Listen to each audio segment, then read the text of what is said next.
नमस्कार, आदाब, सत श्री अकाल and welcome all to Anmol Mehta super 20 महाभंडारा में।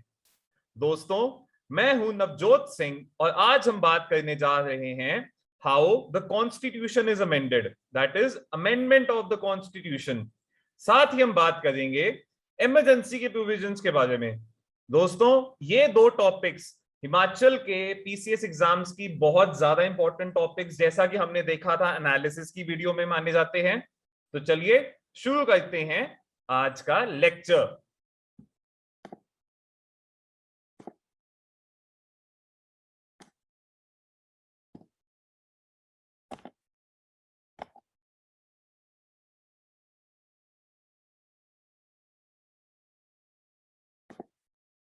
So friends, amendment of the constitution. Amendment of the constitution किस लिए और क्यों?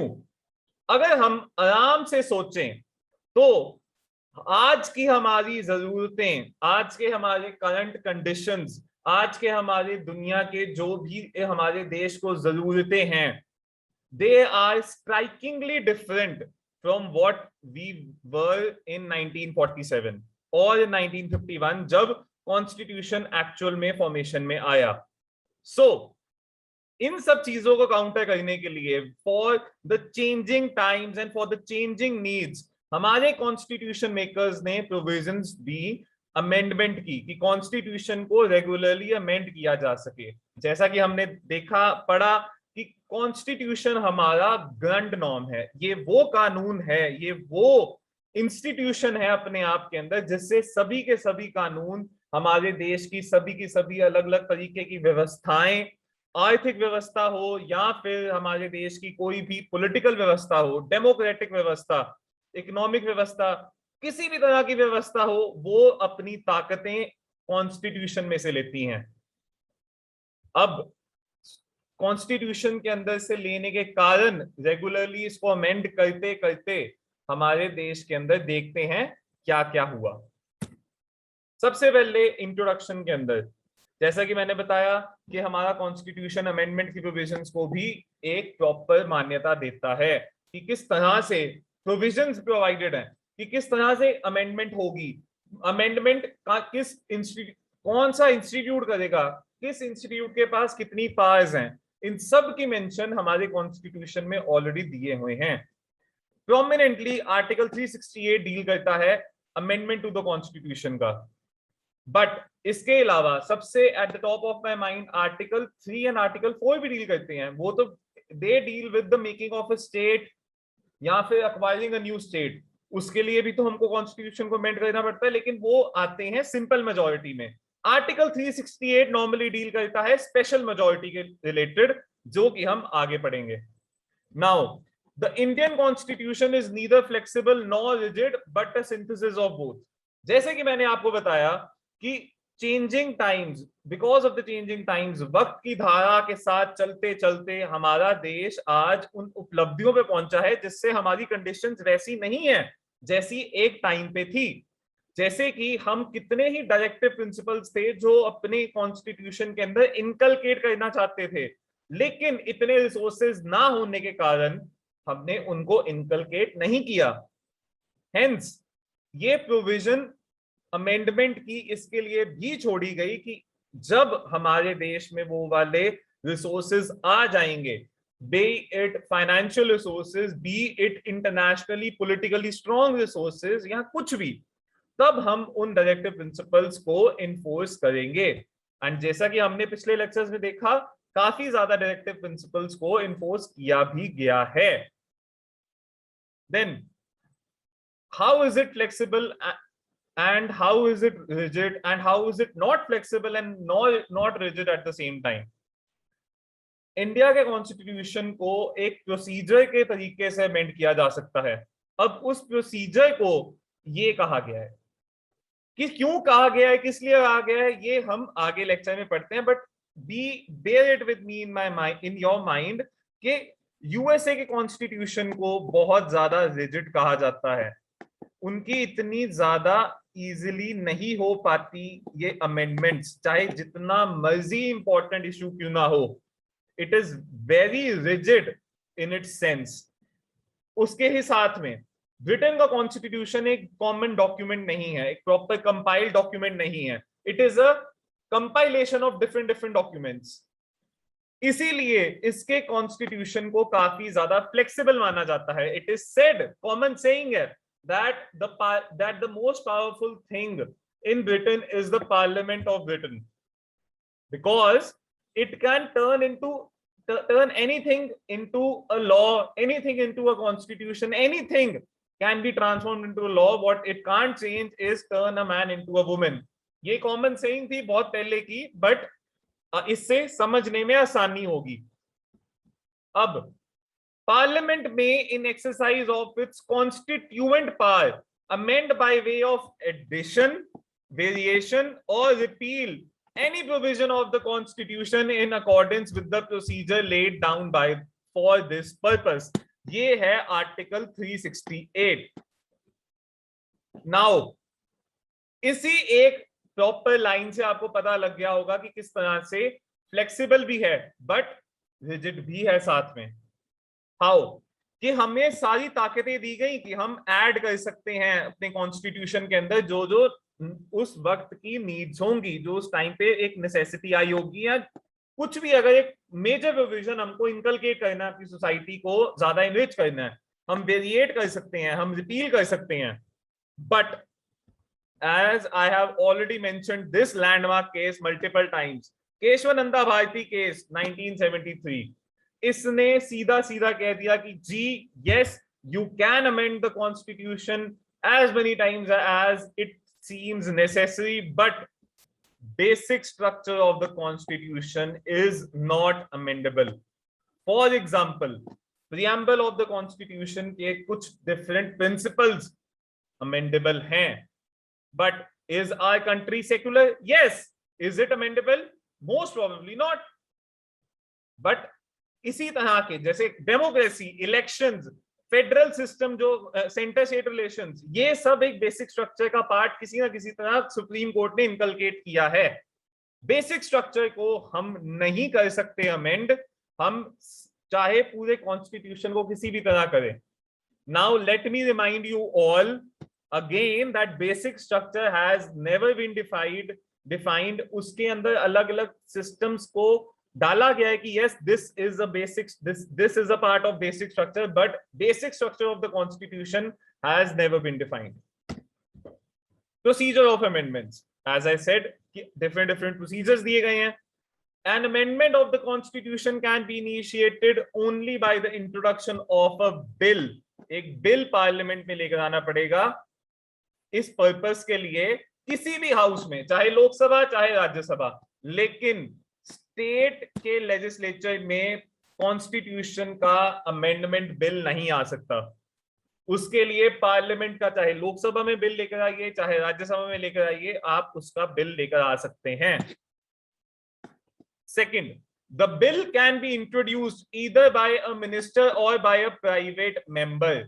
जैसे कि हम बात कर चुके हैं कि कुछ बिल्स हैं जो मिनिस्टर ला सकते हैं, कुछ बिल्स हैं जो प्राइवेट मेंबर्स ला सकते हैं। मिनिस्टर्स वो हुए जो हमारे कैबिनेट के मंत्री हैं, जो कि पार्लियामेंट को लायबल हैं। They are the executive. That means कि कॉन्स्टिट्यूशनल अमेंडमेंट्स के लिए पार्लियामेंट में अकेली गवर्नमेंट ही नहीं, ऑपोजिशन पार्टीज के एमपीज भी ला सकते हैं। बट क्या वो बिल पास होगा, क्या वो बिल पास नहीं होगा, वो तो उनकी मेजॉरिटी लेने पे है। अब since I was talking about majority, किस तरह से majority? The bill must be passed in each house by a special majority. Now, what is special majority? Majority of the total membership of the house and majority of 2/3 of the members of the house present and voting. हमारे किसी भी house के, किसी भी, चाहे लोकसभा चाहे राज्यसभा, उसकी total membership की मेजॉरिटी की बात की गई है। ये नहीं कि present and voting, no, total membership plus majority of 2/3, जितने भी प्रेजेंट हैं उनके 2/3 के अंदर वोटिंग करानी पड़ेगी। I will take the example of Rajya Sabha. Let's just take the example of Rajya Sabha. 245 total उनके मेंबर्स हैं। अब टोटल मेंबरशिप 245 का आपको 51% लेकर आना पड़ेगा, प्लस समझ लीजिए 245 में से 230 प्रेजेंट है, उन 230 मेंबर्स का 2/3 मेंबर्स को वोट करना पड़ेगा, प्रेजेंट भी रहना पड़ेगा, जो भी प्रेजेंट है उनको 2/3 से पास करना पड़ेगा। फॉर एग्जांपल अगर 230 मेंबर्स उस टाइम पे, उस बिल की पासिंग के टाइम पे पार्लियामेंट में अटेंडेंस में हैं, then each house must pass the bill separately. In case of disagreement between the two houses, there is no provision for holding a joint sitting of the two houses for the purpose of deliberation and passage of the bill. Joint sitting, जो कि हम आगे जाके parliament के chapter में पढ़ेंगे, joint sitting एक ऐसा प्रोविजन है कि जब एक डेडलॉक आ जाता है लोकसभा एंड राज्यसभा के अंदर, कि अगर एक बिल लोकसभा पास करता है, राज्यसभा पास नहीं करता, या फिर वो बिल पास ही नहीं हो रहा होता, तो प्रेसिडेंट एक जॉइंट सिटिंग को समन कर सकते हैं जिसको हेड करेगा स्पीकर। बट कॉन्स्टिट्यूशनल अमेंडमेंट के लिए कोई भी जॉइंट सिटिंग नहीं होगी। There is no provision of joint sitting in the amendment to the constitution. Then further, if the bill seeks to amend the federal provisions of the constitution, जैसे कि federal provisions हैं constitution की, जब GST का bill आया था, GST के bill ने हमारे सेंटर स्टेट रिलेशंस के फाइनेंशियल रिलेशंस को काफी हद तक अमेंड किया। उसके लिए एक फेडरल पोजीशन चेंज हुई है कि किसी ना किसी तरह से फेडरल प्रोविजंस, किस तरह से स्टेट्स को पैसे जाएंगे, किस तरह से सेंटर और स्टेट में डिवाइड होंगे, किस तरह से जीएसटी काउंसिल बनेगा, ये एक कॉन्स्टिट्यूशनल अमेंडमेंट तो था, बट फेडरल प्रोविजंस को करते हुए सेंटर स्टेट के रिलेशंस को काफी ज्यादा इफेक्ट करता था। इसीलिए उस बिल को रैटिफाई करना है legislature of half the states bye simple majority. मतलब कि अगर एक बिल पास हो गया कॉन्स्टिट्यूशनल अमेंडमेंट का, जिससे कि फेडरल स्ट्रक्चर को किसी ना किसी तरह से चेंजेस आते हैं, तो उस बिल को उसके बाद पार्लियामेंट में पास करने के बाद अलग अलग स्टेट्स के अंदर उसका रेजोल्यूशन डाला जाएगा। अगर वो रेजोल्यूशन उन स्टेट्स को एक्सेप्ट है तो वो सिंपल मेजॉरिटी से एक्सेप्ट कर लेंगी, अगर रिजेक्ट है तो रिजेक्ट हो जाएगा, अगर सिंपल मेजॉरिटी वो गार्नर नहीं कर पाए of all the people present and voting. Remind you, legislative assemblies के अंदर all the people present and voting है simple majority के साथ, but more than half of the states have to ratify it. For example, हमारे देश में किसी एक टाइम पे समझ लीजिए 30 स्टेट्स हैं, उन 30 में से 16 को रैटिफाई करना पड़ेगा, बाकियों को रैटिफाई चाहे करें चाहे ना करें। अगर वो रैटिफाई हो गया 16 स्टेट्स ने, then that constitutional amendment will become the law of the land. इसके बाद जब सबसे रैटिफाई भी हो गया, लॉ ऑफ द लैंड बनने में एक लास्ट चीज रह गई है, वो है प्रेसिडेंट साहब की असेंट, कि प्रेसिडेंट साहब एक अपना सिग्नेचर कर दें कि yes this bill has been made into a law. Then the president must give his assent to the bill. He can neither withhold the assent to the bill nor return the bill for reconsideration of the parliament. President has to give the assent, कि president साहब को अपनी assent देनी ही पड़नी है। वो bill को withhold नहीं कर सकते, ना ही वापस भेज सकते हैं, उसको उनको एक सिग्नेचर अपने डालने ही पड़ेंगे। Then after the president's assent, the bill becomes an act which is called the Constitutional Amendment Act, and the Constitution stands amended in accordance with the terms of the Act. Now you see, because of this procedure, it is considered rigid. But imagine एक ऐसा कोई provision है जो कि बहुत important है, it is the need of the time, and pertaining to the need of the time उसको पास करना हो तो डेफिनेटली स्टेट्स उसके साथ एग्री करेंगी, definitely most of the political leaders accept करेंगे, मेंबर ऑफ पार्लियामेंट एक्सेप्ट करेंगे। हेंस उस प्रोसीजर को, उस एक पर्टिकुलर थिंग को इजीली कॉन्स्टिट्यूशन में डाला जा सकता है कॉन्स्टिट्यूशनल अमेंडमेंट के जरिए। Hence flexible and rigid because of the procedure. There are 3 types of amendments: by simple majority of parliament, by special majority of parliament, plus third है by special majority of the parliament plus ratification of half of the states. Now ये तो हमने already पढ़ी लिया है कि ratification of half of the states mainly तब होता है जब एक फेडरल स्ट्रक्चर को किसी ना किसी तरह से अमेंड करने की बात की जा रही है, वो एक पर्टिकुलर अमेंडमेंट फेडरल स्ट्रक्चर को अफेक्ट करती है, then it is the law of the land कि उस चीज को, उस एक बिल को प्रॉपरली रैटिफिकेशन आधी स्टेट से दिलवानी बहुत जरूरी है। Then moving ahead by simple majority of the parliament, this is outside the scope of article 368। ये जो पीछे हमने प्रोसीजर पढ़ा है वो आर्टिकल 368 का प्रोसीजर है।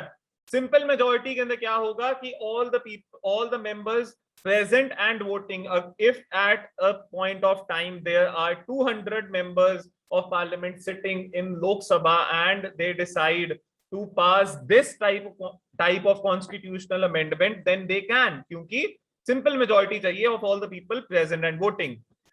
जैसे कि मैंने कहा आर्टिकल 3 एंड 4 के अंदर admission and establishment of new states, formation of new states, abolition और creation of legislative council of states. ये लेजिस्लेटिव काउंसिल ऑफ स्टेट्स आजकल बहुत ज्यादा न्यूज में है। How is legislative council of states important?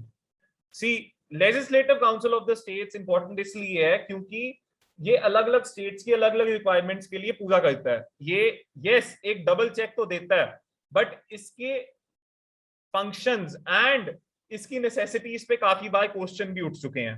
So how are legislative councils of states created and abolished? A simple resolution is made in the respective assembly। उस state की assembly एक resolution को पास करती है, पार्लियामेंट को request करती है कि प्लीज हमारा एक लेजिस्लेटिव काउंसिल बना दीजिए, उससे वो बन जाता है। उसी तरह से असेंबली एक और रेजोल्यूशन पास करती है कि हमारा लेजिस्लेटिव काउंसिल को हटा दिया जाए, अबॉलिश कर दिया जाए, and the parliament does that. Then allowances, emoluments and so on, जो भी president, governors and speakers and जजेस को जाता है उसके अंदर सिंपल मेजॉरिटी लगती है। कोरम ऑफ द पार्लियामेंट को अगर कोई डिसाइड करना हो तो उसके लिए भी सिंपल मेजॉरिटी लगेगी। Salary and allowances of the members of parliament की, एमपीज की खुद की सैलरी के लिए सिंपल मेजॉरिटी लगेगी। Rules of procedure in parliament, parliament के जब रूल्स ऑफ प्रोसीजर बनाए जाते हैं, क्योंकि हमारे देश को चलाने वाला लेजिस्लेचर है, चाहे डायरेक्ट कंट्रोल एग्जीक्यूटिव का है, but they are answerable to the legislature. How are they answerable to the legislature? किस तरह से क्या प्रोसीजर लगेगा, क्या होगा, क्या नहीं होगा, they are decided in the rules of the procedure, and it is required that only a simple majority can bring that constitutional amendment. They're not even said and called as constitutional amendment per se, but yes they are. And the privileges of the parliament, its members and committees, कोई new privilege add करनी हो या existing को delete करना हो तो उसके लिए simple majority. Then use of English language in the parliament. If tomorrow in the next session government of the day एक बिल लेकर आती है कि हाँ जी इंग्लिश लैंग्वेज पार्लियामेंट में नहीं एक्सेप्ट की जाएगी, वो रोल पे नहीं चढ़ेगी, then they only need a simple majority in the parliament. Then number of pucine judges, जो additional judges होते हैं, conferment, official language, citizenship, elections to the parliament and state legislature, delimitation of constituencies, union territories, fifth schedule and sixth schedule के related ये सब चीजें simple majority के साथ की जा सकती है। Remember, मैंने पहले भी पढ़ाया है, fifth schedule में आता है scheduled areas and scheduled tribes, sixth schedule में आते हैं tribal areas. Then by special majority, the majority of the provisions in the constitution need to be amended by a special majority of the parliament, जो कि हम पीछे discuss कर चुके हैं, that is majority of the total membership of the house and majority of 2/3 of the members of each house present and voting. ये and का मतलब है प्लस, ऐसा नहीं कि यहाँ तो ये कर लीजिए यहाँ तो ये दोनों कंडीशंस को फुलफिल करना है कि total membership of the house की भी मेजॉरिटी चाहिए plus majority of 2/3 of the members of the house present and voting, जो वहां पे प्रेजेंट है वोट कर रहे हैं उनकी भी चाहिए। ये दोनों कंडीशंस फुलफिल होंगी तब कॉन्स्टिट्यूशनल अमेंडमेंट बिल लॉ बन सकता है। As I said, the expression total membership means the total number of members comprising the house, irrespective of irrespective of the fact whether there are vacancies or absentees. अगर vacancies हो absentees हो कोई फर्क नहीं पड़ता, total membership of the house ही चलेगा. Special majority is required for voting at the third reading stage. ये बहुत एक interesting चीज है. Normally voting final stage, third stage of reading पे होती है, लेकिन अच्छा कॉन्शियस बताए जाने के कारण कि रूल्स ऑफ द हाउस में किया गया है कि स्पेशल मेजॉरिटी हर एक स्टेज पे चाहिए बिल के. All effective stages of the bill, there are 3 readings, first reading, second reading, third reading. इन तीनों रीडिंग्स के लिए स्पेशल मेजॉरिटी का प्रोविजन दिया जा चुका है. इंपॉर्टेंट, जो स्पेशल मेजॉरिटी के साथ आप प्रोविजंस को जो अमेंड कर सकते हैं वो है fundamental rights, DPSPs, all other provisions which are not covered in the first and third category. ये बहुत एक वेग दिया गया, but just remember most of the constitution can only be amended with a special majority, that is majority of the total membership of the house and majority of 2/3 of the members of each house present and voting. Then consent of states, basically इसके अंदर एक ही बात है federal structure की. Whatever is concerning the federal structure, it should be passed by a special majority, that is majority of the total membership of the states plus majority of 2/3 of the members present and voting. ये वाली condition के बाद भी ratification of states, consent चाहिए उनका. ये matter नहीं करता कि अगर जैसे 30 का मैंने एग्जांपल लिया, 30 स्टेट्स हैं, अगर 15 ने पास कर दिया और बाकी 15 ने पास नहीं किया, it does not matter, it will become a law. Then there is no time limit within which the states should give their consent to the bill. States चाहे तो उसे withhold कर लें, states चाहे तो उसे reject कर दे, states चाहे तो उसे accept करके consent अपना दे दें. Provisions amended in the way, मतलब ये वो प्रोविजन है जो आज तक अमेंड हो चुके हैं. Election of the president and it's manner.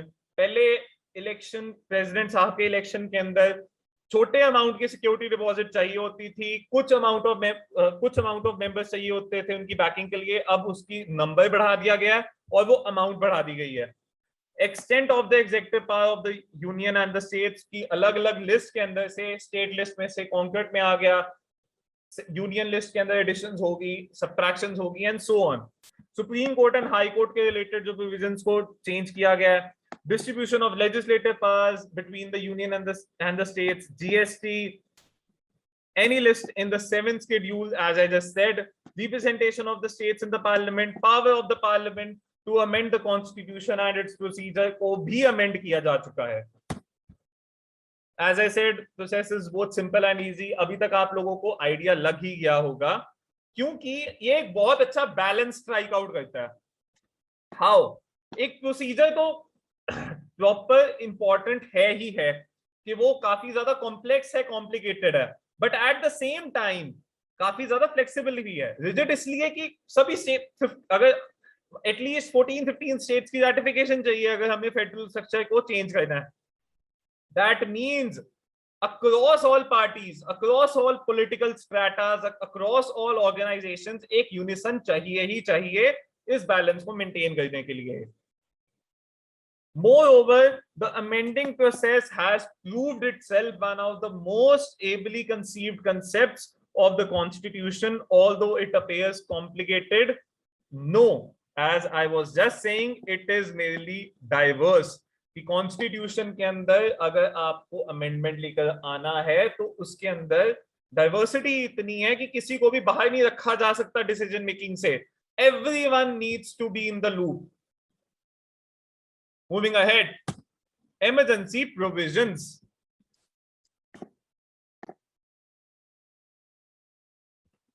Now, introducing the emergency provisions. As we all know by now, but I'll again come up with it. There are 3 types of emergency. One is the national emergency. The second one is the state emergency, which is popularly called president's rule. The third one is financial emergency. Article 352, Article 356 and Article 360 respectively. ये common knowledge है, NCERT के अंदर easily given है, but इसके थोड़े से depth में जाएंगे क्योंकि क्वेश्चंस emergency provisions में से आते हैं. Now as I just said, Article 352 से लेके 360 के अंदर provisions दिए गए हैं, बट उससे आगे भी दिया गया है कि किस तरह से इमरजेंसी आने पे, आर्टिकल 365 को ही ले लीजिए, इमरजेंसी आने पे किस तरह से फंडामेंटल राइट्स को इफेक्ट होगा, वो भी इंक्लूडेड है. Then during an emergency, generally be it national emergency, be it state emergency, be it financial emergency, the central government becomes all powerful and the states go in total control of the center. अगर common भाषा में बोलूं तो एक unitary system बन जाता है. How a unitary system? It is never called a unitary system. We are a union of states, but during emergency सभी पावर्स हमारे सेंटर में चले जाती हैं, जो कि गवर्नमेंट एक्सरसाइज करती है through president. As I just said, it converts from federal structure to unitary one. The transformation of the political system from federal during normal times to unitary during emergency is a unique feature of the Indian Constitution. बाकी दुनिया के constitutions को primarily या तो unitary दिया गया है, कहा गया है, या फिर उनको प्राइमरीली फेडरल कहा गया है, जैसे कि यूएसए का कॉन्स्टिट्यूशन. बट हमारे यहाँ का ये एक स्पेशल यूनिक फीचर है कि सारी पावर्स सेंटर के पास आ जाना. As I just said, 3 types of emergency: national emergency, president rule and financial emergency. First of all, national emergency लगाने के लिए 3 reasons चाहिए: जंग, war, external aggression and armed rebellion. इसके अलावा नहीं लग सकती. पहले आर्म्ड रेबेलियन की जगह पे इंटरनल कॉन्फ्लिक्ट था, बट उसे अमेंड 44th अमेंडमेंट ने कर दिया armed rebellion. Then an emergency, जो एक कॉन्स्टिट्यूशनल मशीनरी कही जाती है स्टेट की, जब वो ब्रेक हो जाती है, स्टेट इमरजेंसी लग जाती है, जिसे जैसे मैंने बताया था प्रेसिडेंट रूल कहा जाता है. Now what is president rule? What happens is central government सारी पावर्स को एक्सरसाइज करती हैं, पार्लियामेंट स्टेट की लॉज बनाती हैं जो कि 7th शेड्यूल के अंदर स्टेट लिस्ट में दी गई हैं. सबका सारा का सारा काम प्रेसिडेंट साहब के थ्रू होता है. President directs, then the governor issues and the chief secretary works accordingly. ये बहुत एक कॉम्प्लिकेटेड सी चीज लग रही है, लेकिन जैसे कि सारी डायरेक्शन प्रेसिडेंट साहब से आई, कामकाज संभाला गवर्नर साहब ने, लेकिन असली में काम करते हैं चीफ सेक्रेटरी साहब. देन फाइनेंशियल इमरजेंसी, ऑब्वियसली नाम के अंदर यह है, जब हमारे देश की अर्थव्यवस्था में स्टेबिलिटी खत्म हो जाती है या कोई प्रॉब्लम आ जाता है, क्रेडिट इंडिया का डिमिनिश होने लग जाता है, उस टाइम पे फाइनेंशियल इमरजेंसी लाई जा सकती है.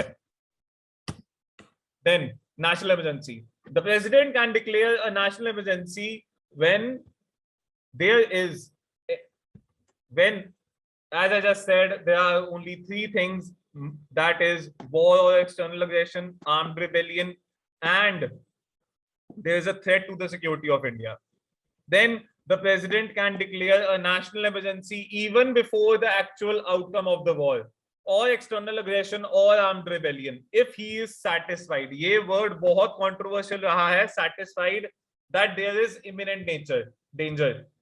What is satisfaction is never defined. किस प्रेसिडेंट साहब किस चीज से मान सकते हैं कि एक इमिनेंट डेंजर है, कि कोई डॉक्यूमेंट, किसी की रिपोर्ट, किसी इंटेलिजेंस एजेंसी की प्रॉपर न्यूज, कुछ भी नहीं कहा जा सकता. Then the president can also issue different proclamations on grounds of war, external aggression, armed rebellion और इमिनेंट डेंजर देयरऑफ.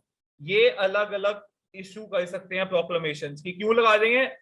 कि जंग लग चुकी है, एक्सटर्नल अग्रेशन आ रहा है, हमें खतरा दिख रहा है, अब हम लगाएंगे. आर्म्ड रिबेलियन, विद्रोह हो चुका है हथियारों के साथ हमारे देश के अंदर. इमिनेंट डेंजर, कि भाई बहुत ज्यादा खतरा आ चुका है, अब देश पे खतरा मंडरा रहा है, हमें इमरजेंसी लगाकर उस खतरे को टैकल करना पड़ेगा. अगर नॉर्मल स्ट्रक्चर से चलेंगे तो प्रॉब्लम आ जाएगी. ये सारे उन्होंने दिए हुए हैं प्रोविजंस। देन ये चीज कब लाई गई कि अलग अलग तरीके से प्रोक्लेम कर सकते हैं, ये डाला गया 38th अमेंडमेंट एक्ट 1975 के अंदर। Then when national emergency is declared on the grounds of war, external aggression, it is known as external emergency, कि भाई बाहर से प्रॉब्लम आ रही है। When it is declared on the ground of armed rebellion, it is known as internal emergency. हमारे देश में internal emergency भी लग चुकी है, एक्सटर्नल इमरजेंसी भी लग चुकी है। इंटरनल लगी थी 1975 में, बहुत कंट्रोवर्शियल टाइम था, बहुत ज्यादा गवर्नमेंट को कहा जाता था कि they are acting arbitrarily like a monarchy. Indira Gandhi ji पे इस चीज की एलिगेशंस भी लगी थी, शाह कमीशन भी बैठा, बहुत कुछ हुआ। देन हमारे देश में 2 बार जंग लग चुकी है, एक बार चीन के साथ, एक बार पाकिस्तान के, 2 बार पाकिस्तान के साथ। 1962 में लगी थी, देन 1971 में लगी। अब आप पूछेंगे 1965 पाकिस्तान वॉर में क्यों नहीं लगी? जो चीन की जंग के टाइम पे एमरजेंसी लगी थी वो हटी ही नहीं थी, 5 साल का टाइम था। Then a proclamation of national emergency may be applicable to the entire country or only a part of it.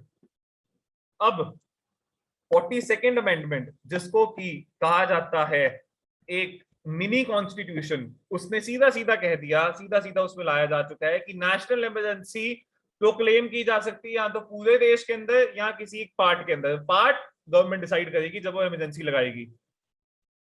It enabled, this particular amendment enabled the president to limit the operation of national emergency to a specified part of India.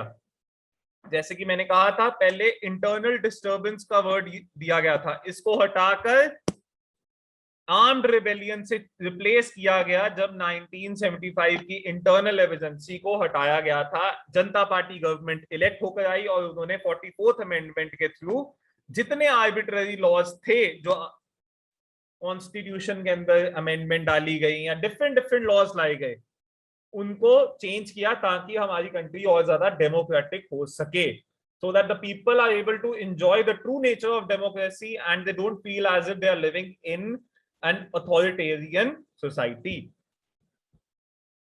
The president, however, can proclaim a national emergency only after receiving written recommendation. वो कहा जाता है ना कि कोई सरकारी आदमी अपने जूनियर को क्या ऑर्डर देता है तो वो नीचे से वैसी मजाक में कह देते हैं सर इसको लिखित में दे दीजिए। इसी तरह से 1975 के इमरजेंसी के टाइम पे ओरल रिकमेंडेशन प्रेसिडेंट साहब को गया और उन्होंने इमरजेंसी डिक्लेयर कर दी थी, और वो ओरल रिकमेंडेशन सिर्फ और सिर्फ प्राइम मिनिस्टर के यहां से गया था, कैबिनेट को भी इन्फॉर्म नहीं किया गया।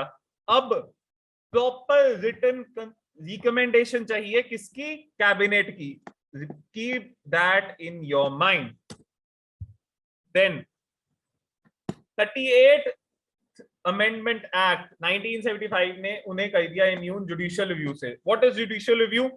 के जजेस ये नहीं ला सकते कि क्या एक इमरजेंसी जुडिशियली, क्या वो एक कानून government of the day democracy के अगेंस्ट जाने के लिए, आर्बिट्रेरी यूसेज के लिए तो नहीं लेकर आई।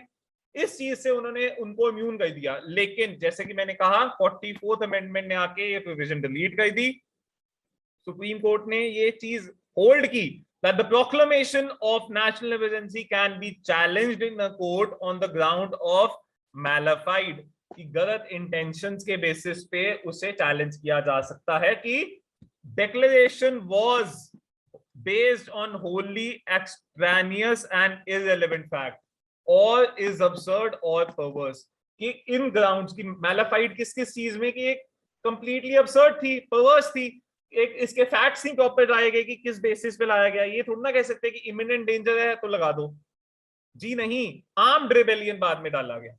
प्रॉपर फैक्ट्स चेक कर सकती है सुप्रीम कोर्ट। इमरजेंसी के लिए इसकी ड्यूरेशन बहुत ज्यादा कंट्रोवर्शियल रही, बट नेशनल इमरजेंसी को अप्रूव हर एक हाउस को करना पड़ेगा। अगर प्रेसिडेंट साहब ने इसको प्रोक्लेम कर लिया कि जी हाँ आज से हमारे देश में नेशनल इमरजेंसी लगती है, then starting this day within a month both the houses have to approve it, कि रेजोल्यूशन लाया जाएगा, दोनों हाउसेज में पास होगा, तभी वो इमरजेंसी वैलिड मानी जाएगी, and this was brought as a safety net by the 44th amendment. Secondly, if the proclamation of emergency is issued at a time when Lok Sabha has been dissolved, समझ लीजिए कि लोक सभा dissolve हो चुकी है, समझ लीजिए कि आज उन्होंने प्रेसिडेंट साहब ने इमरजेंसी डिक्लेयर की और लोकसभा डिसॉल्व हो गई अगले ही दिन. अब लोकसभा के वापस रिकॉन्स्टिट्यूट होते ही 30 दिनों के अंदर अंदर फर्स्ट सिटिंग के उनको उस एक पर्टिकुलर इमरजेंसी को अप्रूव करना ही पड़ेगा, प्रोवाइडेड अगर राज्यसभा उसको बीन टाइम में अप्रूव कर देती है. समझ लीजिए कि जैसे मैंने एग्जांपल ले रहे थे उसी को एक्सटेंड कर देते हैं. आज इमरजेंसी ली है, कल लोकसभा डिसॉल्व हो गई है, तो विद इन 1 मंथ राज्यसभा को तो जितने टाइम तक लोकसभा नहीं रिकॉन्स्टिट्यूट होती, नई लोकसभा चुनकर नहीं पार्लियामेंट में बैठती, उसकी फर्स्ट सिटिंग के अंदर अंदर तब तक से पहले पहले राज्यसभा को उस पर्टिकुलर इमरजेंसी को अप्रूवल देना ही पड़ेगा. एक बार राज्यसभा ने अप्रूवल दे दी, उसके बाद फर्स्ट सिटिंग के अंदर 30 डेज के विद इन उसको अप्रूव, उस नेशनल इमरजेंसी को अप्रूव करना ही पड़ेगा. Then, if approved by both the houses of the parliament, the emergency continues for 6 months. ये टेक्निकली इसका ड्यूरेशन समझ लीजिए कि पहले मंथ के अंदर अंदर आपने उसको पास करना है, उसके बाद 6 महीने तक चलेगी. It can be extended to an if indefinite period with an approval for every 6 months. हम एक बार के अप्रूवल देने के बाद अपनी मर्जी से नहीं चला सकते इमरजेंसी, चाहे जितनी मर्जी देर तक. समझ लीजिए आज जैसे कि एग्जांपल चल रहा था, आज प्रेसिडेंट साहब ने इमरजेंसी को प्रोक्लेम कर लिया, उसके बाद विद इन 1 मंथ, उस दिन से, उस वक्त से 1 महीने के अंदर अंदर लोकसभा और राज्यसभा ने उसको पास कर दिया, इसकी लाइफ और 6 मंथ्स हो गई. देन 6 मंथ्स खत्म होने से पहले पहले फिर से लोकसभा राज्यसभा पार्लियामेंट फिर से मीट किया, फिर सेशन हुआ, फिर से उन्होंने जो इमरजेंसी है उसको एक्सटेंड कर दिया. पर कितनी देर के लिए एक्सटेंड कर सकते हैं? सिर्फ 6 मंथ्स के लिए, उससे ज्यादा नहीं. Then the provision for periodical parliamentary approval, जैसा मैंने बताया कि 44th amendment लेकर आया. अब if the dissolution of Lok Sabha takes place during the period of 6 months without approving the further continuance of emergency, then the proclamation survives until 30 days from the first sitting of the Lok Sabha after its reconstitution, provided that the Rajya Sabha has in the meantime approved for its continuation. जैसे कि मैंने पहले हिंदी में समझाया था. Every resolution approving the proclamation of emergency or its continuance must be passed by either house of the parliament by a special majority. That is, जो already article 368 में हम discuss कर चुके हैं, majority of the total membership of the house and majority of not less than 2/3 of the members of the house present and voting. Special पहले simple majority में किया जा सकता था इमरजेंसी को प्रोक्लेम, लेकिन अब सिर्फ और सिर्फ स्पेशल मेजॉरिटी के साथ आर्टिकल 368 के अकॉर्डिंगली के इमरजेंसी आपने लेकर आनी है, लाइए. सबसे पहले अगर जितनी टोटल मेंबरशिप है हाउस की, हम जैसे कि राज्यसभा का एग्जांपल लेके पहले भी चले थे, 245 से हमको उनकी 245 का 51% लेकर आना पड़ेगा. After that, for example 230 members बैठे हैं तो 230 मेंबर्स के 2/3 लोगों को उसको पास करना पड़ेगा. तभी यहाँ पे प्लस है और नहीं है, और it's you have to fulfil both the conditions. Then revocation of the proclamation, it can be revoked by the president at any time, और revocation के को approve parliament के द्वारा नहीं चाहिए approval. Then president must revoke a proclamation if Lok Sabha passes a resolution disapproving its continuation. कि अगर लोकसभा ने कह दिया एक रेजोल्यूशन की जी हाँ इमरजेंसी को हटाया जाए, एक बार लोकसभा ने पास कर दिया, if I remind you, we are not talking about Rajya Sabha, only Lok Sabha passes it, even then president has to revoke the proclamation. Then where 1/10 of the total members of the house of Lok Sabha give a written notice to the speaker or to the president if the house is not in session, A special sitting of the House will be held within 14 days for the purpose of considering a resolution disapproving the continuation of proclamation. कोई बड़ी बात नहीं है, simple सी बात है.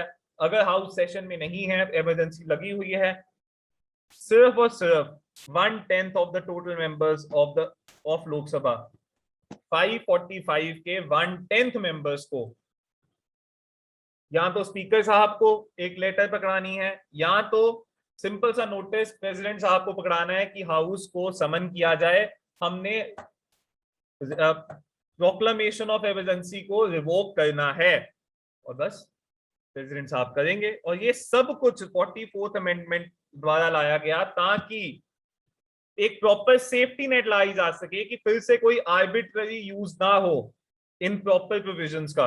Then the resolution of disapproval, it has to be adopted. Remember, जब आपने इमरजेंसी को लेकर आना है तब आपको स्पेशल मेजॉरिटी चाहिए, डिसअप्रूवल के लिए सिंपल मेजॉरिटी, और सिर्फ लोकसभा में पास चाहिए, राज्यसभा की जरूरत ही नहीं है. अप्रूवल के लिए स्पेशल मेजॉरिटी चाहिए और दोनों हाउसेस में पैसेज चाहिए. Then effects of the national emergency क्या होता है? सेंटर स्टेट के रिलेशंस खराब होते हैं, वो तो डेफिनेटली होते हैं. देन लोकसभा और स्टेट असेंबली की प्रॉपर वर्किंग पे इफेक्ट होता है, डेफिनेटली होता है.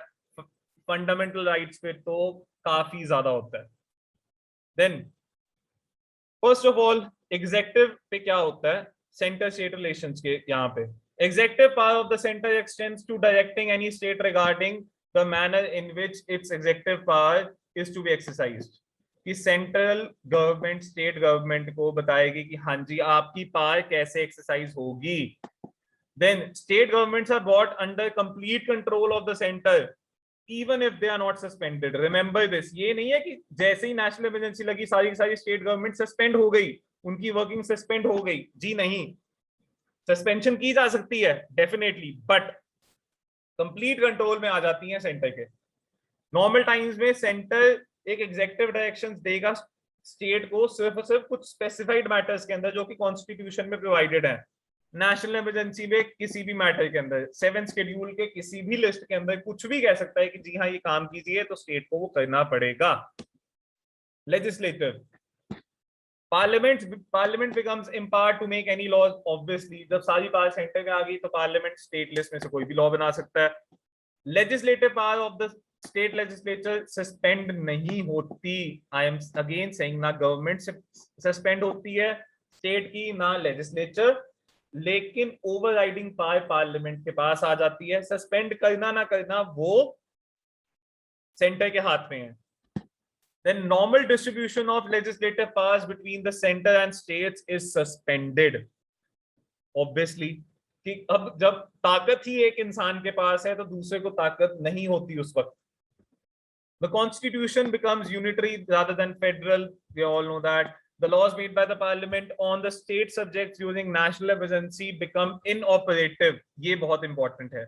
अब जैसे अगर किसी स्टेट सब्जेक्ट पे किसी एक पर्टिकुलर स्टेट के लिए पार्लियामेंट ने लॉ बना दिया, वो इनऑपरेटिव हो जाएगा 6 महीनों के अंदर अगर जब इमरजेंसी हटाई जा चुकी है. Cease to operate, when emergency cease to operate, जब इमरजेंसी हटाई जा चुकी है.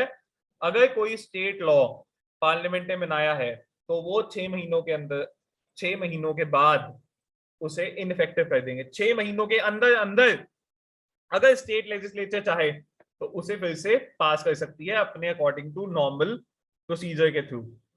When proclamation of national emergency is in operation, the president can issue, obviously, जैसे कि अगर पार्लियामेंट उस टाइम पे रिसेस में है, सेशन में नहीं है, देन प्रेसिडेंट गवर्नमेंट के कहने पर, कैबिनेट के कहने पर ऑर्डिनेंसेस लेकर आ सकते हैं. किन चीजों पर? जो भी स्टेट लिस्ट, नेशनल लिस्ट, किसी भी चीज पर लेकर आ सकते हैं. Then parliament can confer powers and impose duties upon centre और इट्स ऑफिसर्स. ये बहुत रिडंडेंसी बातें हैं. बेसिकली जब ताकत ही सारी पार्लियामेंट के हाथ में आ चुकी है, सेंट्रल गवर्नमेंट के हाथ में आ चुकी है, then it is their wish and whims. The 42nd Amendment of 1976 provided that two consequences mentioned extends not only to a state where the emergency is in operation but also to any other state. जब national emergency लाई जा चुकी है, ये 42nd amendment लेकर आया कि अगर एक ही स्टेट के ऊपर नहीं होगी वो मेंशन, स्पेसिफिक कर सकते हैं कि हाँ एबीसी स्टेट, पंजाब की आपने गवर्नमेंट को गिरा दिया, उसके स्टेट लेजिस्लेचर को for the time being dissolve कर दिया, सारी पास parliament and central government and president के पास आ गई, then it does not mean कि अगर एक स्टेट के साथ ऐसा हो तो सभी स्टेट्स के पास अपनी नॉर्मल एक्सरसाइजेस की पावर है। जी नहीं, वो भी नीचे आती हैं, चाहे उनकी स्टेट गवर्नमेंट्स को सस्पेंड किया जाए चाहे ना किया जाए। Then financial President can modify the constitutional distribution of revenue between the center of states. This means that the president can reduce or cancel the transfer of finances from the center to the states. बहुत controversial है, बहुत ज़्यादा। Such modification continues till the end of the financial year in which the emergency ceases to operate. Also, remember this thing. Financial जो भी चीज decision लिया गया है वो end of the financial year तक जाएगा। ये नहीं कि 6 महीनों के अंदर के बाद वो एग्जिस्ट नहीं होगा, वो पूरा अपना फाइनेंशियल साइकिल कंप्लीट होने के बाद ही सीज टू एग्जिस्ट होगा। फाइनेंशियल बेसिकली यही मतलब है इन तीनों लाइंस का कि चाहे कुछ भी हो जाए, जब एक बार नेशनल इमरजेंसी लग गई तो स्टेट को कितना पैसा देना है, कितना नहीं देना, चाहे जाता हुआ भी रोक लेना, वो सारी की सारी ताकतें प्रेसिडेंट साहब के पास हैं। Effect on the life of Lok Sabha and Rajya Sabha, जैसा कि मैं बता चुका हूं, while a proclamation of national emergency is in operation, the life of Lok Sabha may be extended beyond its normal term by a law of the parliament for 1 year at a time। समझ लीजिए कि national emergency लाई जा चुकी है, एक government, एक Lok Sabha already attendance के अंदर है, उसकी लाइफ तो 5 साल के बाद खत्म हो जानी थी, लेकिन हर बार एक साल के बाद या उसके अंदर अंदर एक ऐसा लॉ लेकर आना पड़ेगा ताकि उसकी टर्म एक्सटेंड हो सके। This extension, however, cannot continue beyond a period of 6 months after the emergency has ceased to operate। कि समझ लीजिए इमरजेंसी आज खत्म हो गई तो ये चीज 6 महीनों के बाद ऑपरेशन में आनी बंद हो जाएगी। 1975 में लगी हुई इमरजेंसी 1977 में जब अपलिफ्ट सीज की गई थी, 6 महीनों के बाद उस गवर्नमेंट का टेन्योर खत्म होना था। As I just said, it was extended 2 times from 1971 till 1977। एक फिफ्थ लोकसभा थी। The parliament may extend the normal tenure of state legislative assembly 5 years by 1 year each time। State के भी लॉज को, state के भी गवर्नमेंट्स को, उनकी assemblies को एक्सटेंड किया जा सकता है, लेकिन ये भी जब इमरजेंसी हटेगी 6 महीनों बाद उनकी भी टर्म खत्म हो जाएगी। Then effect on fundamental rights, as I just said कि फंडामेंटल राइट्स पे सबसे ज्यादा इफेक्ट पड़ता है कि लोगों के पास हक नहीं रहते। मोस्ट एफिशिएंटली बताऊं तो आर्टिकल 358 जैसे ही नेशनल इमरजेंसी लगती है, आर्टिकल 358 के अंदर ऑटोमेटिकली आर्टिकल 19 सस्पेंड हो जाता है, as simple as that. Emergency लगी है आज, साथ ही आर्टिकल 358 के अंदर आर्टिकल 19 सस्पेंड हो गया। हमारे पास आर्टिकल 19 में 6 राइट्स होते हैं, वो सारे के सारे सस्पेंड हो जाते हैं। Now article 358 and article 359 describe the effect of national emergency on fundamental rights, as I just told you। Article 358 deals with the suspension of fundamental rights guaranteed by Article 19, साथ ही सस्पेंड हो जाती हैं, जबकि Article 359 deals with the suspension of other fundamental rights।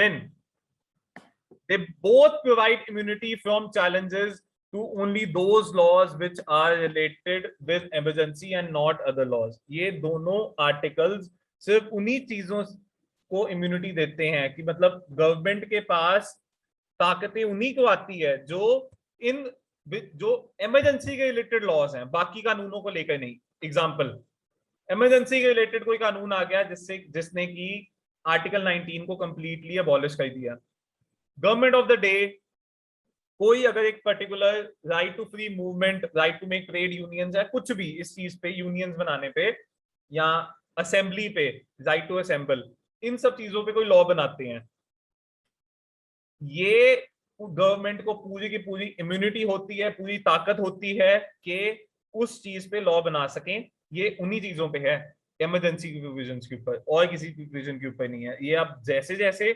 आप समझिए कि article 358 and 359 सिर्फ और सिर्फ इमरजेंसी रिलेटेड है। जैसे ही इमरजेंसी खत्म होती है तो वो लॉज जो इफेक्ट में होते हैं वो खत्म हो जाते हैं। अभी आप आगे पढ़ेंगे।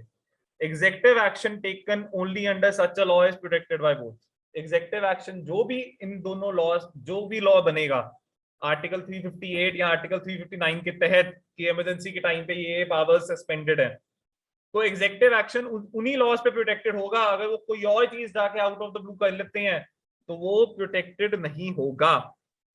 Then article 359 suspends the enforcement. Remember article 358, it altogether suspends article 19 when emergency, national emergency is revoked, but article 359 suspends the enforcement. वो आर्टिकल्स बाकी के फंडामेंटल राइट्स ऑटोमेटिकली सस्पेंड नहीं होते, और वो भी स्पेसिफाई कर सकते हैं टाइम पीरियड, प्रेसिडेंट साहब ड्यूरेशन भी बता सकते हैं, चाहे पूरे इमरजेंसी में रखे, चाहे इमरजेंसी से पहले ही उन राइट्स की सस्पेंशन को रिवोक कर दे। Then article 358, as I just said, the 6 fundamental rights automatically suspended. State is freed from restrictions imposed by article 19. State can make any law taking away the 6 fundamental rights granted by article 19.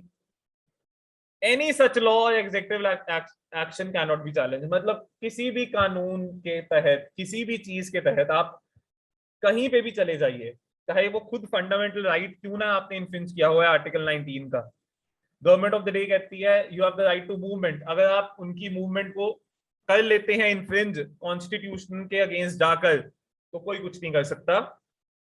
कोई भी कानून उसे illegal, कोई भी court उसे illegal नहीं कह सकता। इसका extent article 358 extends to the entire country. Emergency, when the emergency ceases to operate, article 19 automatically revives and comes into force. जैसे कि मैंने कहा, कोई भी कानून जो कि इमरजेंसी के टाइम पे बनाया गया है इनकंसिस्टेंस विद आर्टिकल 19, वो खत्म हो जाएगा उसी वक्त। Legislative and executive actions taken during emergency cannot be challenged after emergency ceases to operate. जी हाँ, कि मतलब इमरजेंसी के टाइम पे जो जो कानून पार्लियामेंट ने बनाए या जो जो अलग अलग एक्शंस एग्जीक्यूटिव ने लिए, प्रेसिडेंट ने लिए कैबिनेट के कहने पर, उनको चैलेंज नहीं किया जा सकता। देन 44th अमेंडमेंट के अंदर एक सेफ्टी नेट लगाया गया। Article 358 operates only in external emergency. Simple सी बात कह दी गई कि जब तक अग्रेशन, एक्सटर्नल अग्रेशन या वॉर के ऊपर इमरजेंसी नहीं लगेगी, आर्टिकल 358 ऑपरेट नहीं करेगा। ये बहुत इंपॉर्टेंट पॉइंट है कि इंटरनल रिबेलियन पे आप मूव भी कर सकते हैं, आप परमिशन टू असेंबल भी हो सकता है, and everything what the rights are given in article 19, the 6 rights, they cannot be suspended. Article 358 cannot be operated in internal rebellion, during internal rebellion. Secondly, only those laws which are related with the emergency are protected from being challenged and not other laws. कि अगर बाकी के laws जो उन्होंने बनाए हों जो कि इमरजेंसी के रिलेटेड ना हो, कि कोई भी लॉ उन्होंने बना दिया, गवर्नमेंट ऑफ द डे ने, जैसे समझ लीजिए इमरजेंसी लगा दी है, गवर्नमेंट ऑफ द डे ने बना दिया कि आप आज से आलू पराठे नहीं खा सकते, फूड के ऊपर कोई भी रिस्ट्रिक्शन गवर्नमेंट नहीं लगा सकती, वो कॉन्स्टिट्यूशनल अमेंडमेंट ही चाहे ले आए।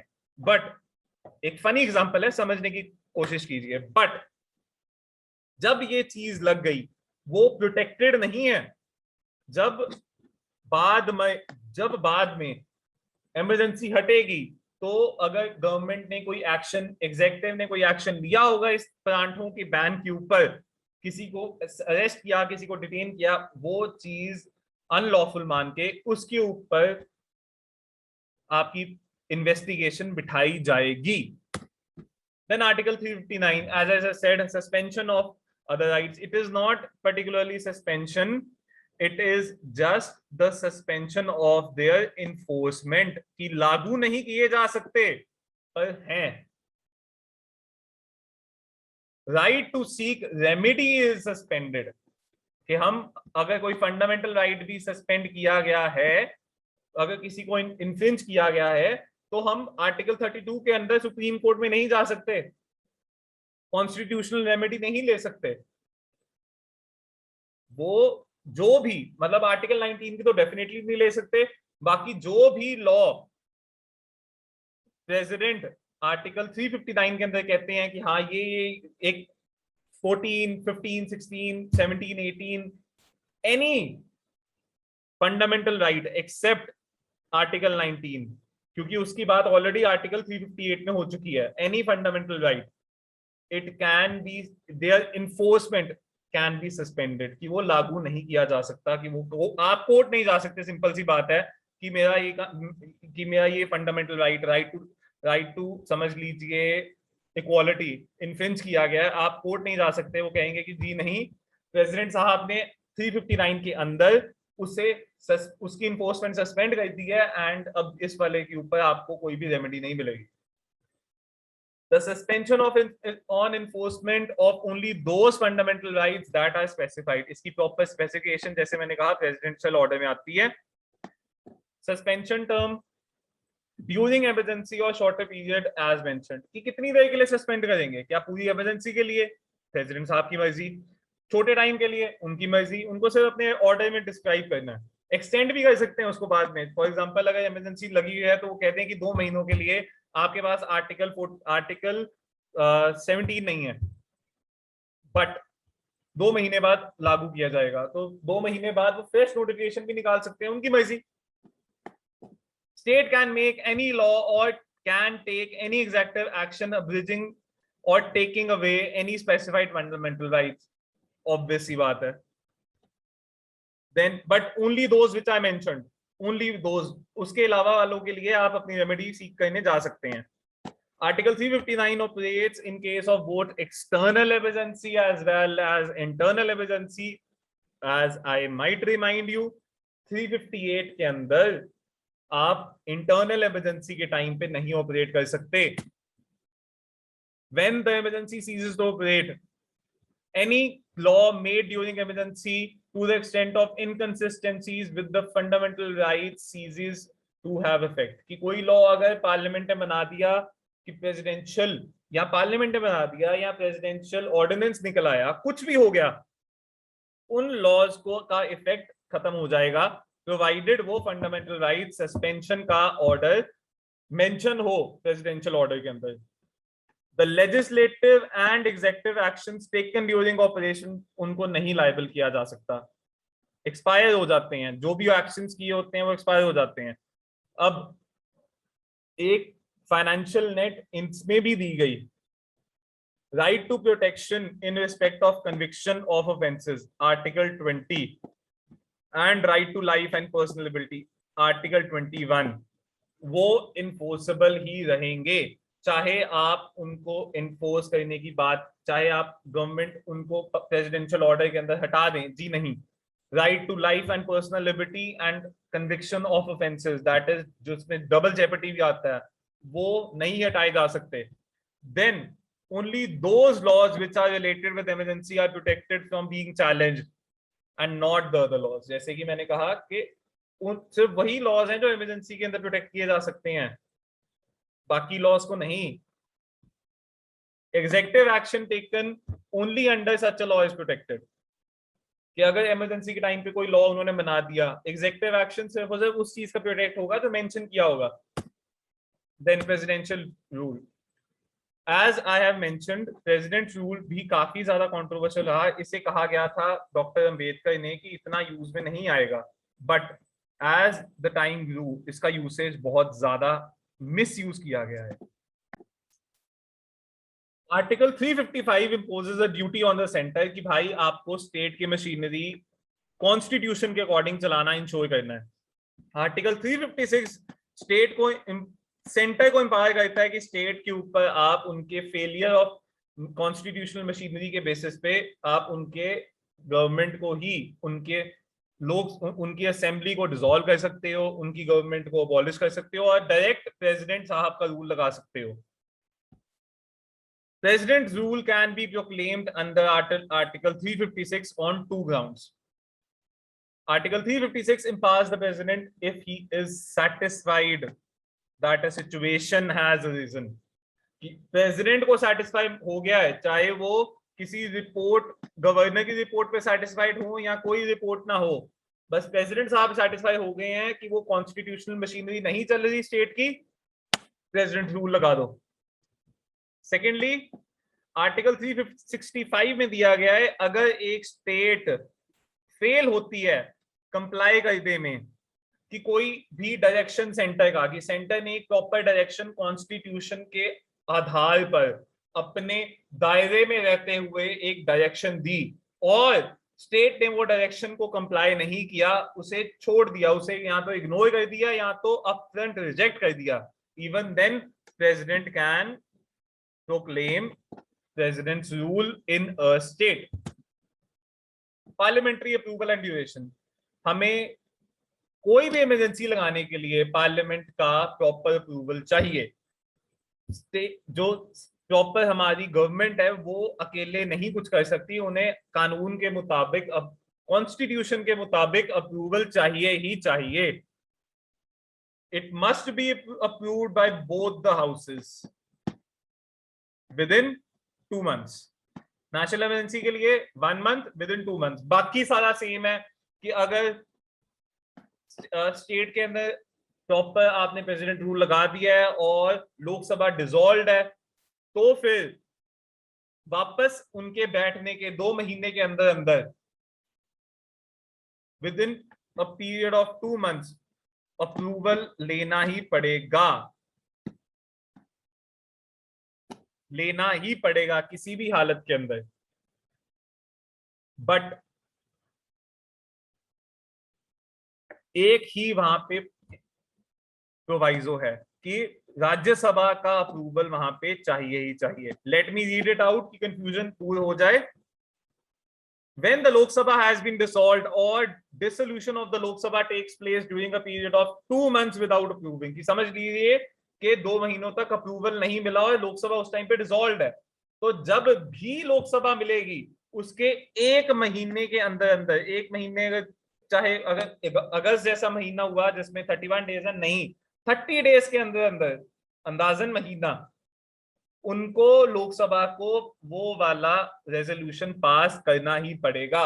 Let me repeat it again कि इन केस प्रेसिडेंट रूल किसी स्टेट में लगता है और लोकसभा उस टाइम पे डिसॉल्व्ड है और 2 महीने में वो पास नहीं कर सकती, जैसे ही बैठेगी 30 डेज के अंदर उनको वो वाला रेजोल्यूशन पास करना पड़ेगा, प्रोवाइडेड राज्यसभा ने उसे ऑलरेडी पास कर लिया है.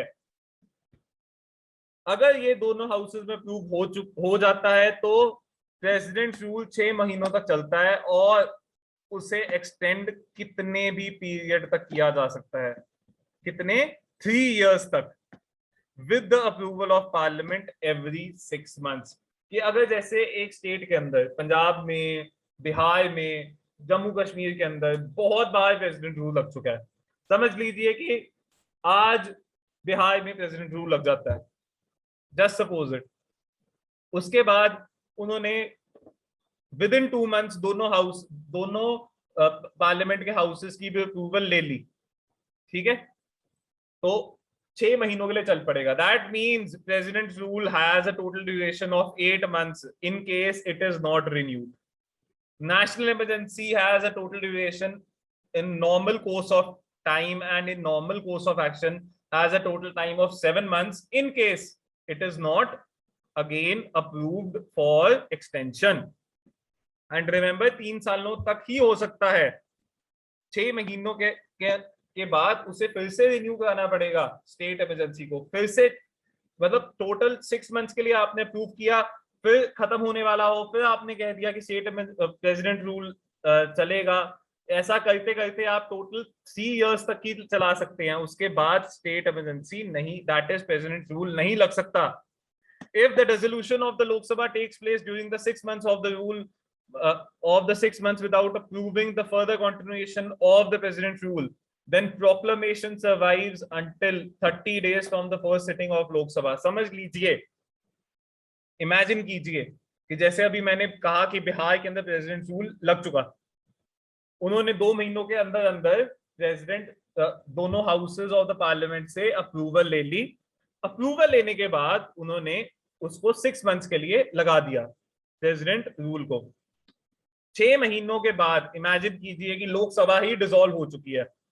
In that case the emergency, the president rule will remain in effect until Lok Sabha meets again, and Lok Sabha के वापस मिलने के बाद 30 दिनों के अंदर अंदर 30 दिनों के अंतर्गत उन्हें ये एक्सटेंशन फिर से अप्रूव करना पड़ेगा, provided Rajya Sabha has approved for its continuance. Proclamation of president rule or its continuation can be passed by either house of the parliament only by a simple majority. Remember, national emergency में लोकसभा के पास ज्यादा ताकतें हैं। आपको national emergency लगानी है तो दोनों हाउसेस की क्या चाहिए? अप्रूवल। उसी तरह से यहाँ पे दोनों हाउसेस के अंदर आप ला सकते हो ये प्रॉपर रेजोल्यूशन प्रेसिडेंट रूल का, एंड पास हो सकता है सिंपल किसके साथ? सिंपल मेजॉरिटी में। नेशनल इमरजेंसी में स्पेशल मेजॉरिटी। देन सबसे बड़ी बात, national emergency, just for your quick reminder, national emergency के अंदर आपको सिर्फ लोकसभा से ही डिसअप्रूवल चाहिए और नेशनल इमरजेंसी रिवोक हो सकती है। 44th अमेंडमेंट ने कुछ सेफ्टी नेट्स लगाने की कोशिश की। Parliament to extend proclamation of president's rule beyond 1 year. Thus, it provided that president rule can be extended by only 6 months. ये जो 6 months वाला rule है, ये 44th amendment लिखा आया। The proclamation of national emergency should be in operation in the whole of India or in the whole or part of India. Election Commission must certify. President rule के अंदर election commission का role आता है कि general elections legislative assembly के एक state में नहीं होल्ड किए जा सकते, क्योंकि चाहे सिक्योरिटी थ्रेट हो चाहे कुछ भी हो। ऐसा जम्मू एंड कश्मीर में एक बार हो चुका है।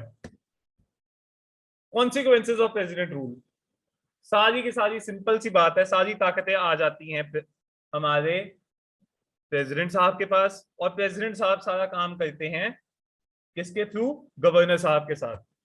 जो प्रेसिडेंट हैं वो डिसमिस कर देते हैं स्टेट काउंसिल ऑफ मिनिस्टर्स को। Then the state governor on behalf of the president carries on the state administration with the help of, as I just said, chief secretary of the state and advisers appointed by the president. President can neither suspend और dissolve, उनकी मर्जी है कि वो suspend करना चाहें state assembly को, चाहे वो रखना चाहे। It is all on the wish and whims of the central government and they act through the president. Then the parliament passes the state legislative bills and the state budget. The president acquires multiple powers. What are they? He can take up the function of the state government and powers vested in the governor or any executive authority. सारी ताकत उनके पास आ जाएगी। He can declare the powers of state legislature to be exercised by the parliament, कि वो खुद ही कहते parliament को कि जी हाँ इस एक पर्टिकुलर टॉपिक पे इस लिस्ट के अंदर से 7th शेड्यूल के स्टेट लिस्ट के अंदर से किसी भी टॉपिक पे लॉ बना दीजिए, पार्लियामेंट बना देगी। He can take all other necessary steps including the suspension of the constitutional provisions relating to anybody or any authority of the state. Completely constitutional machinery को सस्पेंड किया जा सकता है प्रेसिडेंट रूल के अंदर उस एक पर्टिकुलर स्टेट के अंदर। Then as I just said, जब प्रेसिडेंट साहब ने पार्लियामेंट को ताकतें दी तो वो आराम से उस पर लॉज बना सकते हैं। देन अगर डेलीगेशन दी गई है, द प्रेसिडेंट और other specified authority can make laws conferring, imposing duties on center or its officers and authorities. Delegation easily हो सकता है। प्रेसिडेंट लोकसभा जब सेशन में नहीं है, expenditure from state consolidated fund को भी कर सकता है ऑथराइज। स्टेट कंसोलिडेटेड फंड को ऑथराइजेशन स्टेट असेंबली देती है और उसकी ऑथराइजेशन प्रेसिडेंट साहब सीधा ही कर सकते हैं, नहीं तो लोकसभा करती है। Plus president can promulgate ordinances when the parliament is not in power. ये बहुत इंपॉर्टेंट है, जब पार्लियामेंट सेशन में नहीं है तब प्रेसिडेंट साहब ऑर्डिनेंस को प्रोम्युलगेट कर सकते हैं। The laws made by the parliament or president or any other specified authority continues to be operative even after the president's rule. It can be repealed or altered or reenacted by the state legislature. वो उनकी मर्जी होगी कि उन्होंने खत्म करना है चाहे उसको रखना है, वो स्टेट लेजिस्लेचर के ऊपर है।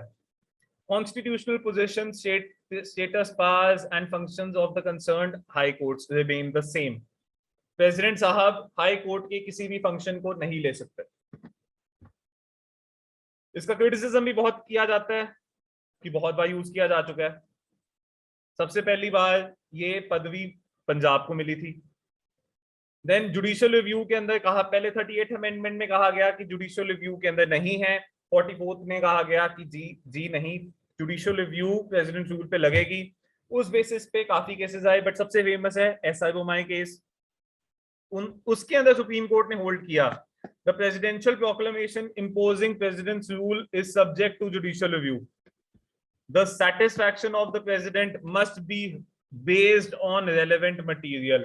ये ऐसे ही नहीं कह सकते कि कुछ रेलेवेंट मटेरियल चाहिए आपको प्रेसिडेंट रूल लगाने के लिए कि अपनी मन मर्जी से, जैसे कि होता था पहले के टाइम पे कि प्रेसिडेंट रूल लगा दिया फिर बार बार एक्सटेंड करते रहे, ना कोई टाइम लिमिट ना कोई एक्सटेंशन की मैक्सिमम टाइम, बट ऐसा नहीं हो सकता। The burden lies on the center to prove the relevant material exists to justify the imposition। कि सेंटर करेगा, सेंट्रल गवर्नमेंट करेगी कि हाँ रेलेवेंट मटेरियल पड़ा हुआ है, वो कोर्ट में दिखाएगा रेलेवेंट मटेरियल। अगर कोर्ट को लगा कि रेलेवेंट मटेरियल रेलेवेंट नहीं है तो वो प्रेसिडेंट रूल को डिसमिस कर देगी और स्टेट गवर्नमेंट वापस रीइंस्टीट्यूट हो जाएगी। एंड यही चीजें बताई गई। सेक्युलरिज्म की भी बात की गई कि सेक्युलरिज्म एक बेसिक फीचर है, इस एक्ट में बताया गया। देन अगर उनको अनकॉन्स्टिट्यूशनल कहना पड़ेगा प्रेसिडेंशियल प्रोक्लेमेशन को, तभी कोर्ट्स उस बेसिस पे उसको अनकॉन्स्टिट्यूशनल डिक्लेयर करके स्टेट गवर्नमेंट्स को वापस री इंट्रोड्यूस कर सकती हैं। देन इसका प्रॉपर यूज कब होता है? Sarkaria commission and SI Bommai case के अंदर इन्होंने कहा गया है कि इसका प्रॉपर यूज कब किया जाए, जब हंग असेंबली हो कब, और उसके बाद कब किया जाए, when the party having majority in the assembly declines to form a ministry and governor cannot find a coalition ministry commanding। मतलब जब सरकार नहीं बन रही तब किया जा सकता है, जब ministry resigns after it's defeat. कि एक मिनिस्ट्री प्रॉपर खत्म, अगर एक प्रॉपर खत्म हो गई तो उसके बाद आप प्रेसिडेंट रूल लगा सकते हैं। फॉर एग्जांपल एक स्टेट के अंदर इलेक्शंस हुए, इलेक्शंस होने के बाद स्टेट गवर्नमेंट चलती रही। एक कोलिशन सिस्टम था जिसके अंदर कोलिशन पार्टनर से ने अपनी जो उनको सपोर्ट थी, नो कॉन्फिडेंस मोशन लाकर सपोर्ट हटा दी और नो कॉन्फिडेंस मोशन हार गई गवर्नमेंट, तो वो हट जाएगी और प्रेसिडेंट रूल वहां पे लग सकता है। जब अगर प्रेसिडेंट रूल वहां पे तब लग सकता है अगर बाकी किसी पार्टी ने अपनी मेजॉरिटी प्रूव करने का रेजोल्यूशन विद साइन डॉक्यूमेंट्स नहीं दिया, तब प्रेसिडेंट रूल लग सकता है। Where a constitutional direction of the central government is disregarded by the state government, जैसा कि मैंने कहा article 365। Internal subversions where for example the government is deliberately acting against the constitution। अगर state government constitution के against जाके करेगी तो definitely ये president rule लग सकता है। Physical breakdown where the government willfully refuses to discharge its constitutional obligations, endangering the security of the state, Article 356 and Article 365। Improper use कब होता है? Basically पॉलिटिक्स में अपने आप को बढ़ाने के लिए, पॉलिटिकल अनस्टेबिलिटी के लिए, तब यूज नहीं किया जा सकता। प्रॉपर फैक्ट्स चाहिए, प्रॉपर सब कुछ चाहिए, तब जाकर 1975 एंड 1980s के अंदर रूलिंग पार्टी आई, उन्होंने मैसिव डिफीट किया। तो ऐसा नहीं है कि वापस आते आप सभी स्टेट गवर्नमेंट्स को खत्म कर देंगे, ऐसा हुआ है 2 बार। 1977 में जब जनता पार्टी गवर्नमेंट आई है, उन्होंने कांग्रेस गवर्नमेंट जो स्टेट्स में थी उनको डिसॉल्व कर दिया और प्रेसिडेंट रूल लगा दिया। सेम चीज इंदिरा गांधी जी ने वापस आकर 1918 में कर दी। maladministration in the state or allegations of corruption against the ministerial stringent financial exigencies of the state, ये नहीं है कोई आपका बन सकता कि मैल प्रैक्टिसेस चल रही हैं। अगर मैल प्रैक्टिसेस चल रही हैं तो उसका एक अलग तरीका है, there is a court of law, drag that particular minister to the court. Moreover, where the state government is not given prior warning to rectify itself, अगर आपने आर्टिकल 365 के अंदर भी प्रेसिडेंट रूल लगाना है तो स्टेट गवर्नमेंट को आपको चांस देना पड़ेगा। Where the power is used to sort out intra party problems of the ruling party, जी नहीं, इस चीज के लिए तो पॉलिटिकल इंस्टेबिलिटी के लिए तो बिल्कुल भी नहीं। देन फाइनेंशियल इमरजेंसी सिंपल है, आर्टिकल 360 के accordingly president can proclaim financial emergency if he is satisfied that a situation has arisen due to which financial stability or credit of India or any part of the territory is threatened. Financial emergency लगाई जा सकती है। As usual 38 amendment ने satisfaction को ultimate कह दिया, final है, किसी भी कोर्ट में नहीं लेके जा सकते। 44th ने कह दिया कि जी नहीं, अगर आपको लगता है किसी कोर्ट ऑफ लॉ के अंदर लेके जा सकते हैं, डेफिनेटली लेके जा सकते हैं। कि वो प्रेसिडेंट्स आप किस बेसिस पे सेटिस्फाई हुई हैं, वो फैक्ट सामने प्रेजेंट किए जा सकते हैं। इसके लिए भी पार्लियामेंट का अप्रूवल चाहिए within 2 months from the date of the issue. Same चीज अगर पार्लियामेंट के इशू, अगर प्रेसिडेंट साहब ने फाइनेंशियल इमरजेंसी प्रोक्लेम कर ली है, सेम चीज 2 महीनों के अंदर अंदर अगर आपने उसको पास करवाना है, बट अगर लोकसभा डिसॉल्व है देन 30 days के विद इन, जब ही वो न्यू लोकसभा बनेगी, न्यू लोकसभा री इंस्टीट्यूट होगी, 30 days के विद इन आपको ये वाला फाइनेंशियल इमरजेंसी का रेजोल्यूशन लाना ही पड़ेगा, उसे पास करवाना ही पड़ेगा, प्रोवाइडेड राज्यसभा ने ऑलरेडी उसको अप्रूवल दी हुई है। फाइनेंशियल इमरजेंसी इनडेफिनेटली के लिए की जा सकती है, क्योंकि एक बार अगर आपने उसको अप्रूवल दे दी, उसका कोई मैक्सिमम पीरियड नहीं है कि कब तक ऑपरेट करेगी। ये डिफरेंट है बाकी दोनों से।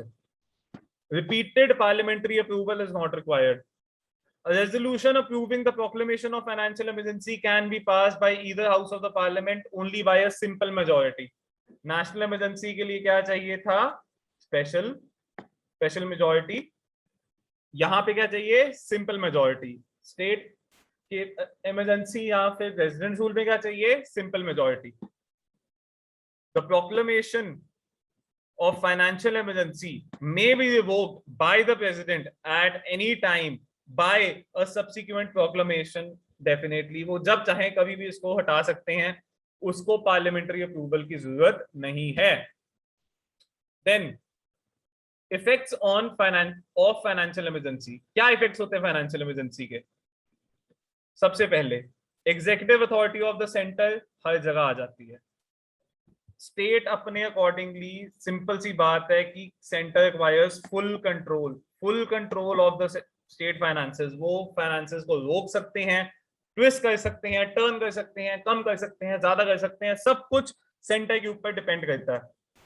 The directions of to any state to observe such canons of financial proprietary as may be specified in the directions, such other directions as any state as the president may deem necessary। President साहब कुछ भी कह सकते हैं कि किस तरह से अपने फाइनेंसेस को यूज करो, कितने फाइनेंसेस आपको मिलेंगे, एंड सो ऑन।